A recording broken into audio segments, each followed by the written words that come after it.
any doctrine, any principle, any law, any teaching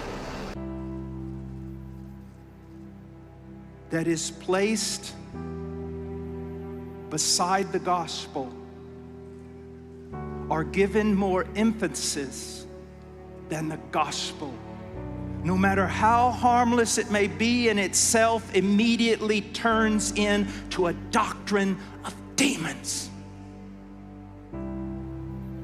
We can see, especially in the book of Colossians, but also Ephesians, we can see in 1st and 2nd Timothy, Paul was a steward of the gospel. He was a guardian of the gospel. And you know what he was doing. If you read his epistles carefully, he was not only preaching the gospel, he was constantly giving it the preeminence and teaching the church about the preeminence of the gospel of Jesus Christ. That of all things, it stands first, because without it, all things fall apart, fall to rubbish, and we find ourselves no longer saved. Do you see this?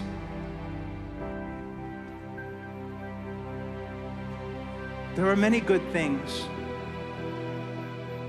There are many good ethics. There are many good principles. There are many good laws, even in the scriptures. But if your conversation is consumed by something other than the gospel, then you are not understanding Scripture. You are not understanding the heart of Paul. You are not understanding the very mind of God. The gospel is not just a doctrine added on to other doctrines. It's not just one among many. It is the greatest manifestation of the attributes, the person of God that has ever been given or will ever be given. If you right now were standing in the place of Isaiah in Isaiah 6, if you were beholding the very face of God upon the throne, you could not understand him well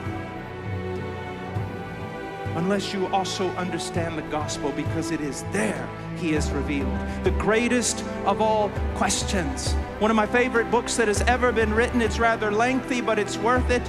It is 17th century William Bates, The Harmony of the Attributes of God in the Contrivance and Accomplishment of Our Redemption. Because it is in the gospel of Jesus Christ that the divine dilemma is solved, that the problem of every theologian, philosopher, and thinker is finally answered. How can God be a just God and show mercy to wicked men?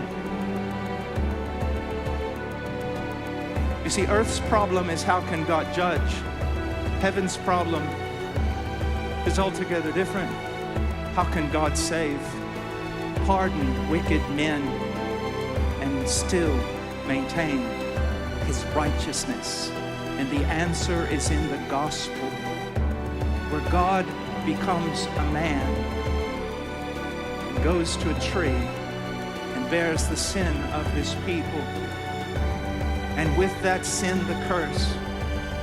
And with that curse, all the holy hatred, all the righteous judgment of God is poured down upon the head of God's Son, and he absorbs it.